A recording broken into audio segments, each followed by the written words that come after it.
श्री कृष्ण की नई प्रेरणादायक कहानी धैर्य की विजय। ये कथा द्वारका के समय की है, जब श्री कृष्ण राजा के रूप में राज्य चला रहे थे। एक दिन वे सवेरे सवेरे राजमहल से बाहर निकले और अपने प्रिय सारथी दारुक से बोले, चलो आज किसी अनजान गांव की यात्रा पर चलते हैं। दारुक चौंका, प्रभु, बिना पूर्व सूचना के?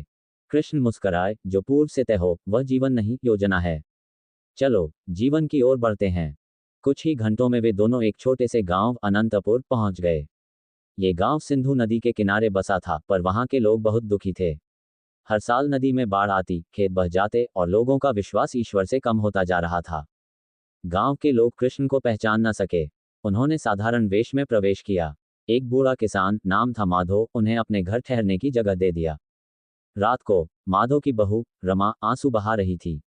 कृष्ण ने धीरे से पूछा, क्या हुआ बहन? रमा बोली, 5 साल से हर साल फसल बर्बाद हो जाती है। मैंने सुना है कहीं एक भगवान कृष्ण हैं जो चमत्कार कर सकते हैं, लेकिन वे कहाँ हैं? कृष्ण मुस्कुराए, पर कुछ नहीं बोले।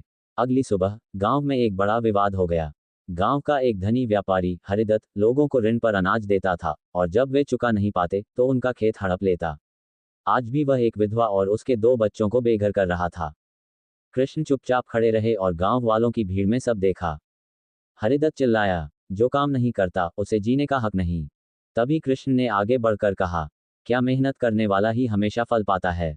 हरिदत्त बोला, ये दुनिया मेहनत से चलती है और मैं सबसे मेहनती हूँ। कृष्ण ने मुस्कुराकर कहा, अगर मेहनत ही सब कुछ होती तो बैल सबसे अमीर होते। भीड़ में सन्नाटा छा गया।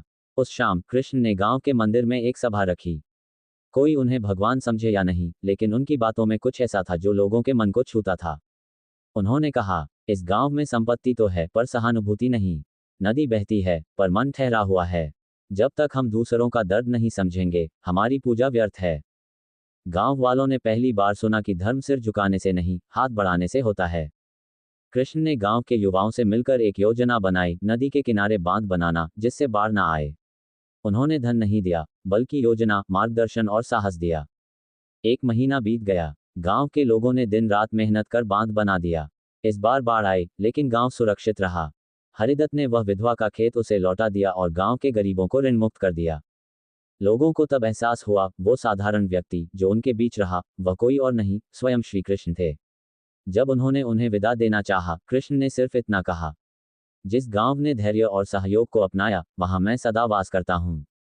कथा की शिक्षा। यह नई कथा श्री कृष्ण के जीवन का एक अनदेखा पहलू दिखाती है, जहां वे चमत्कार नहीं करते, बल्कि लोगों के भीतर छुपी शक्ति को जगाते हैं।